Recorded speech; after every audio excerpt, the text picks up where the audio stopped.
जय श्री राधे कृष्ण।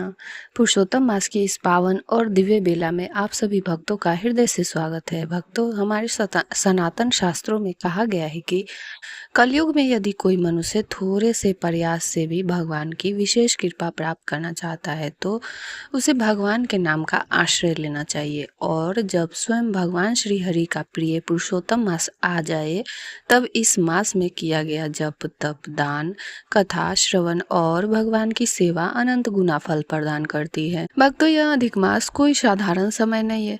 यह वही दुर्लभ मास है जो लगभग 3 वर्ष बाद आता है। इस मास में किया गया एक छोटा सा पुण्य भी हजारों यज्ञों के समान फल देने वाला कहा गया है।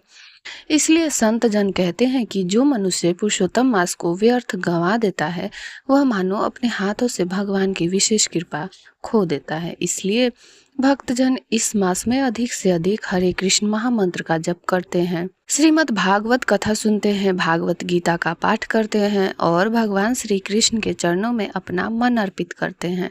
भक्तों, आज की कथा अत्यंत अद्भुत और रहस्यमय है। आज हम सुनेंगे उस प्रसंग को जो स्वयं अधिक मास दुखी होकर भगवान की शरण में पहुंचा। हम सुनेंगे भगवान श्री विष्णु के गोलोक गमन की दिव्य कथा और साथ ही श्रीमद् भागवत का वह महान प्रसंग जिसमें राज चित्रकेतु को माता पार्वती का श्राप प्राप्त हुआ। तो आइए प्रेम से बोलिए श्री राधे कृष्ण भगवान की जय, पुरुषोत्तम भगवान की जय, भक्त वत्सल भगवान श्री हरि की जय।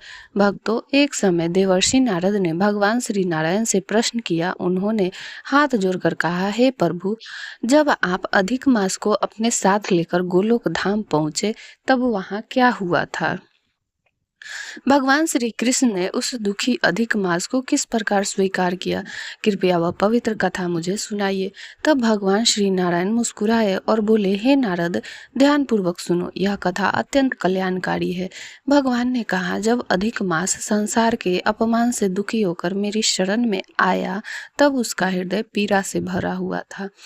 वह रोता हुआ मेरे चरणों में गिर पड़ा और बोला, हे प्रभु, संसार में सभी महीनों का सम्मान होता है, सभी के स्वामी है, लेकिन मेरा कोई स्वामी नहीं है। लोग मुझे मलमास कहकर त्याग देते हैं। कोई शुभ कार्य मेरे समय में नहीं करता, सभी मेरा अपमान करते हैं। अधिक मास की करुण पुकार सुनकर भगवान श्री विष्णु का हृदय द्रवित हो उठा। तब वे उसे अपने साथ लेकर गोलोक धाम की ओर प्रस्थान करने लगे। भक्तों, जैसे जैसे वे गोलोक वृंदावन के समीप पहुंचे वैसे वैसे वहां की दिव्य ज्योति चारों दिशाओं में फैलने लगी। गोलोक कोई साधारण लोक नहीं, वहां का प्रत्येक कण चेतन है। वहां की वायु भी भगवान श्री कृष्ण के नाम का संकीर्तन करती है। वहां के वृक्ष कल्प वृक्ष है। वहां की भूमि चिंतामणि स्वरूप है। जब अधिक मास ने उस दिव्य धाम को देखा तब उसकी आंखें उस अलौकिक तेज को सहन नहीं कर पा रही थी।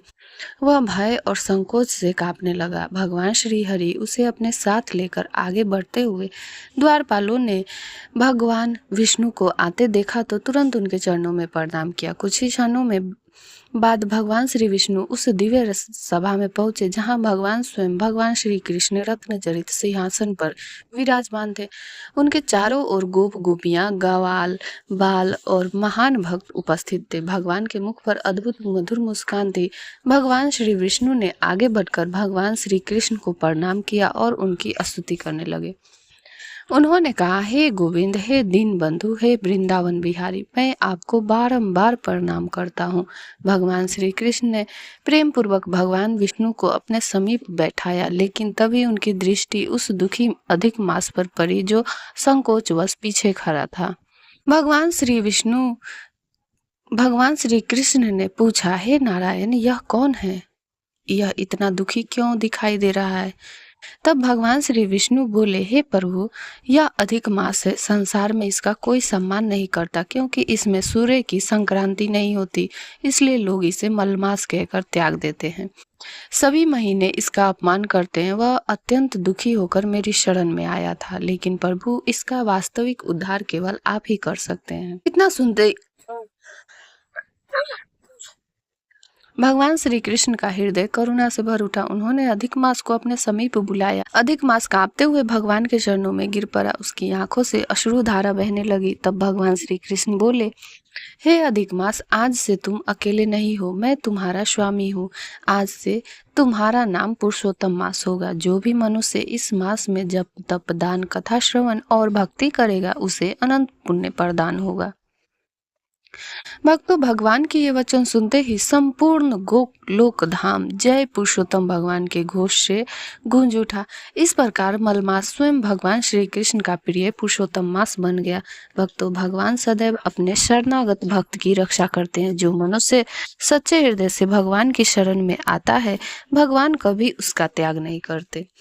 अब भक्तों सुनते हैं श्रीमद् भागवत का एक अद्भुत प्रसंग। एक समय की बात है, राजा चित्रकेतु अत्यंत प्रतापी राजा थे। उनके पास अपार धन वैभव और राज्य था, लेकिन उनके जीवन में एक बहुत बड़ा दुख था। उनकी कोई संतान नहीं थी। राजा चित्रकेतु इस कारण अत्यंत दुखी रहते थे। तभी एक दिन महर्षि अंगिरा उनके महल में पहुंचे। राजा ने अत्यंत श्रद्धा से उनकी सेवा की। राजा का दुख देखकर महर्षि अंगिरा ने उन्हें पुत्र प्राप्ति का वरदान दिया। कुछ समय बाद राजा को पुत्र की प्राप्ति हुई, लेकिन भक्तों, संसार का सुख अस्थायी नहीं होता। राजा का पुत्र अल्प आयु था। कुछ ही समय बाद उसकी मृत्यु हो गई। पुत्र वियोग में राजा और रानी विलाप करने लगे। पूरा महल शोक में डूब गया। उसी समय देवर्षि नारद और महर्षि अंगिरा वहां पहुंचे। उन्होंने राजा को समझाया, हे राजन, यह संसार अनित्य है। यहाँ कोई किसी की अस्थायी संबंधी नहीं है। आत्मा न जन्म लेती है और न मरती है। इसके बाद नारद मुनि ने राजा चित्रकेतु को भगवान श्री नारायण का दिव्य मंत्र प्रदान किया। राजा चित्रकेतु वन में जाकर भगवान के ध्यान में लीन हो गए। उन्होंने निरंतर भगवान के नाम का जप किया। उनकी कठोर भक्ति से प्रसन्न होकर भगवान संकर्षण उन्हें दर्शन देने प्रकट हुए। भगवान के दर्शन पाकर राजा चित्रकेतु भाव विभोर हो उठे।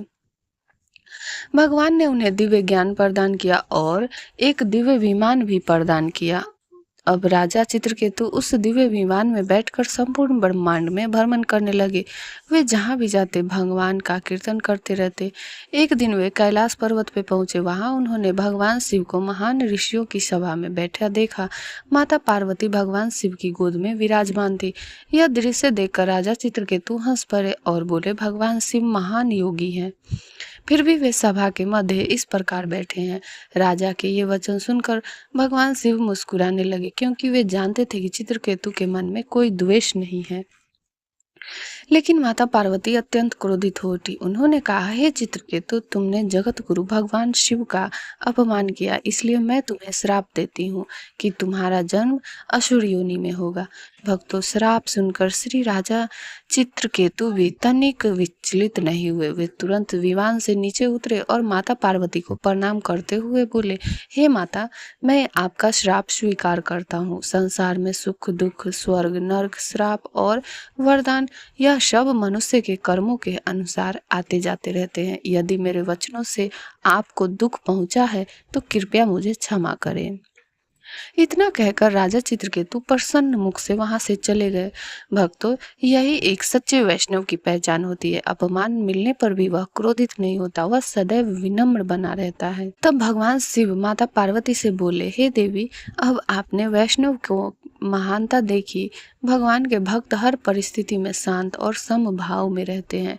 भक्तों, वही राजा चित्रकेतु अगले जन्म में वीरतासुर बने। यद्यपि उन्होंने असुर योनि में जन्म लिया, लेकिन भगवान के परम भक्त होने के कारण उनकी कृष्ण भक्ति कभी नष्ट नहीं हुई। तो भक्तों, आज की इस कथा से हमें यह शिक्षा मिलती है कि भगवान सदैव अपने भक्तों की रक्षा करते हैं। संसार का सुख क्षण भंगुर है, लेकिन भगवान का नाम और भक्ति शाश्वत है। इसलिए इस पुरुषोत्तम मास में अधिक से अधिक भगवान का नाम जपिए, श्रीमद् भागवत कथा श्रवण कीजिए, भागवत गीता का पाठ कीजिए और सदैव भगवान श्री कृष्ण के चरणों का स्मरण करते रहिए। भक्तों, यही भगवान की अद्भुत लीला है। वृत्तासुर का जन्म असुर योनि में अवश्य हुआ है, लेकिन उनके हृदय में भगवान श्री हरि के प्रति अद्भुत प्रेम था। बाहर से वे भयंकर असुर दिखाई देते थे, लेकिन भीतर से वे महान वैष्णव थे। जब देवताओं और वृत्तासुर का युद्ध हुआ, तब भी वृत्तासुर निरंतर भगवान का स्मरण करते रहे। उन्होंने प्रार्थना की, हे प्रभु, मुझे न स्वर्ग चाहिए, न राज्य चाहिए, न भौतिक सुख चाहिए, मैं केवल आपके चरणों की भक्ति चाहता हूँ। भक्तों, यह सुनकर देवता भी आश्चर्यचकित रह गए। इस कथा से हमें यह शिक्षा मिलती है कि भगवान बाहरी रूप नहीं देखते, केवल भक्त का हृदय देखते हैं। कोई व्यक्ति बाहर से गरीब हो, दुखी हो, अपमानित हो, लेकिन यदि उसके हृदय में भगवान का नाम है तो वह भगवान को अत्यंत प्रिय हो जाता है। भक्तों, पुरुषोत्तम मास में श्रीमद् भागवत कथा श्रवण का विशेष महत्व बताया गया, क्योंकि श्रीमद् भागवत केवल कथा नहीं, यह भगवान का साक्षात स्वरूप माना गया है। जहाँ भागवत कथा होती है वहाँ भगवान स्वयं उपस्थित होते, इसलिए इस पुरुषोत्तम मास में अधिक से अधिक भगवान की कथा सुननी चाहिए, क्योंकि कथा सुनने से मन शुद्ध होता है, पाप नष्ट होते हैं और हृदय में भक्ति उत्पन्न होती है। भक्तों, कलियुग में भगवान तक पहुंचने का सबसे सरल मार्ग है हरे कृष्ण महामंत्र। हरे कृष्ण कृष्ण कृष्ण हरे हरे, हरे राम राम राम हरे हरे। शास्त्रों में कहा गया है कि जो मनुष्य श्रद्धा से भगवान के नाम का जप करता है, भगवान स्वयं उसके हृदय में निवास करने लगते हैं। इसलिए पुरुषोत्तम मास में जितना अधिक हो सके महामंत्र का जाप करना चाहिए। अब आइए सुनते हैं भगवत गीता के 15वें अध्याय पुरुषोत्तम योग का दिव्य ज्ञान। भगवान श्री कृष्ण कहते हैं कि यह संसार एक विशाल अश्वत्थ वृक्ष के समान है। इस वृक्ष की जड़ें ऊपर की ओर है और शाखाएं नीचे की ओर फैली हुई है।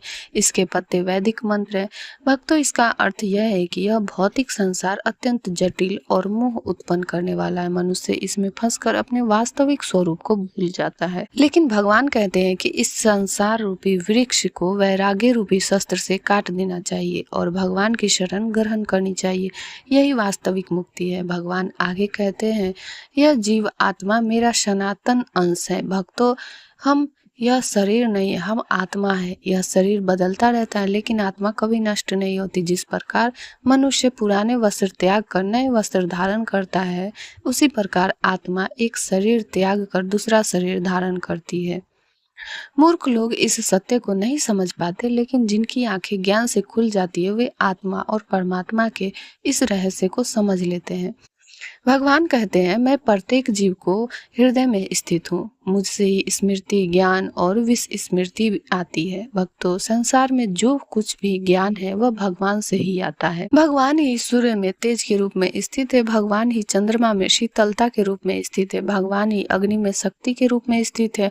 भगवान श्री कृष्ण आगे कहते हैं कि इस संसार में दो प्रकार के जीव है, क्षर और अक्षर। क्षर अर्थात नष्ट होने वाले जीव और अक्षर अर्थात आध्यात्मिक स्वरूप में स्थित जीव। लेकिन इन दोनों से परे जो सर्वोच्च पुरुष है वही पुरुषोत्तम भगवान है, और भक्तों, वही पुरुषोत्तम भगवान स्वयं श्री कृष्ण है। इसलिए भगवान कहते हैं, जो पुरुषोत्तम भगवान के रूप में जान लेता है वह सब कुछ जान लेता है और पूर्ण भक्ति में स्थित हो जाता है। भक्तों, पूर्ण भक्ति का रहस्य यही है कि मनुष्य अपना अहंकार त्याग कर भगवान की शरण में आज चला जाए। जब मनुष्य कहता है, हे प्रभु, मैं आपका हूँ, तभी से भगवान उसका जीवन संभालना प्रारंभ कर देते हैं। इसलिए भगवत गीता का यह ज्ञान अत्यंत गुप्त और दुर्लभ कहा गया है। भक्तों, हमें सदैव वैष्णव अपराध से बचना चाहिए, क्योंकि भक्त का हृदय भगवान का निवास स्थान होता है। हमें राजा चित्रकेतु की तरह विनम्र बनना चाहिए। अपमान मिलने पर भी शांत रहना चाहिए। हमें भगवान शिव की तरह उदार बनना चाहिए, जिन्होंने चित्रकेतु के वचनों को हंसी में स्वीकार कर लिया। और हमें वीरतासुर की तरह हर परिस्थिति में भगवान का स्मरण करते रहना चाहिए। भक्तों, संसार बदलता रहेगा, सुख और दुख आते जाते रहेंगे, लेकिन भगवान के भक्त हर परिस्थिति में स्थिर रहते हैं, क्योंकि उनका आश्रय संसार नहीं, स्वयं भगवान होते हैं। इसलिए इस पुरुषोत्तम मास में अधिक से अधिक भगवान के नाम का जप कीजिए, श्रीमद् भागवत कथा का श्रवण कीजिए, भागवत गीता का अध्ययन कीजिए और सदैव भगवान श्री कृष्ण के सुंदर मुखराविंद का स्मरण करते रहिए। प्रेम से बोलिए, श्री राधे कृष्ण भगवान की जय, पुरुषोत्तम भगवान की जय। हरे कृष्णा।